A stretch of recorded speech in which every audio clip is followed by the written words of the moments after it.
and there are at least 3 countries that I am a citizen of those countries. So the United Kingdom, I think there is a Guyanese in the room, and of course there are many Kenyans. You are in a place it's called Upper Hill. And Upper Hill is one of the CBDs, one of the central business districts of Kenya. And you can see the big shiny buildings. But actually, just about 10 minutes drive from here, we have the southern bypass. And adjacent to that bypass is an area called Kibera. And in Kibera you find rows of tightly squeezed, tin-roofed shacks that speak to the reality that millions of Kenyans live in today. And that picture from Nairobi's southern bypass also demonstrates graphically the inequality that exists in the city and sadly throughout our nation, our continent, and the globe.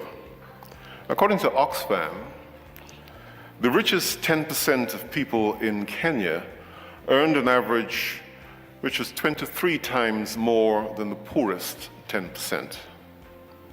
What is even more distressing from Oxfam's annual study is that a girl from a poor family in Kenya has a 1 in 250 chance of continuing her studies beyond secondary education. And the picture is almost the same right across the continent. The latest edition of Time magazine points a picture of inequality in South Africa that should attract everyone's attention. Time reports that the World Bank last year deemed South Africa the world's most unequal society, estimating that the top 10% owned 70% of the nation's assets, and that was back in 2015. The Times story further tells us that the societal split is still largely along racial lines. The bottom 60% is largely composed of black, mixed-race people, and Asians who descended from the era of slavery and colonial rule. This bottom 60% controls only 7% of the country's net wealth, and half of the South African population live on less than $5 a day. Ladies and gentlemen, the inequality problems that we face today is not only limited to Africa. As a matter of fact, it's the norm on the global arena.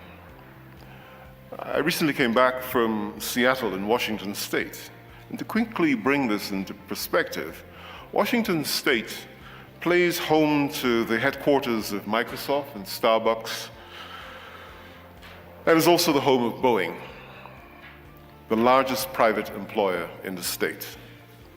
Washington's state tax system has the dubious distinction, according to some analysts, of being America's most regressive tax regime. Reports compiled by independent analysts shows that poor residents in the state pay 16.8% of family income, while the wealthiest 1%, and let me be clear, these are the wealthiest people in the world, the wealthiest 1% pays 2.4% of their income. The same situation plays out